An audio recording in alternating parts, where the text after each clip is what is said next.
పేతురు జీవితాన్ని మనం చూస్తున్నట్టయితే పేతురు రాత్రంతా ప్రయాసపడ్డాడు, కానీ ఒక్క చేప కూడా వలలో పడలేదు.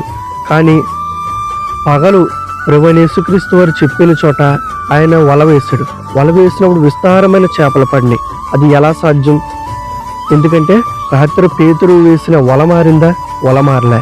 ఆయన ఎక్కిన దోణి మారిందా? దోణి మారలే. కొన్ని పేతురు మారాడా? పేతురు మారలే. కొన్ని ఆయన వల వేసిన ప్లేసు మారిందా? ప్లేసు మారలే. కానీ ప్రభువైన యేసుక్రీస్తు వారు చెప్పినప్పుడు వేసినప్పుడు మాత్రం విస్తారమైన చేపలు పడ్డాయి. అది ఎలా సాధ్యమంటే, ఈ లోకంలో మానవులు దేవునికి లోబడడానికి ఆలోచిస్తారు, కానీ ఈ సృష్టి మొత్తం దేవుని చేత కలిగింది.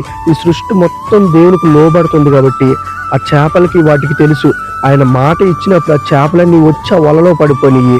ఈరోజు పేతురుని మనం చూసినట్టయితే దేవుడు చెప్పినట్టు చేసినప్పుడు తన జీవితం మారింది. విస్తారమైన చేపలు పడ్డాయి. ఈరోజు మనం కూడా దేవుడు చెప్పిన మాటను విన్నప్పుడు, దేవుడు చెప్పిన మాట ప్రకారం మనం జీవించినప్పుడు మన జీవితాలు కూడా మారతాయి. ఒక్కసారి ఆలోచించండి.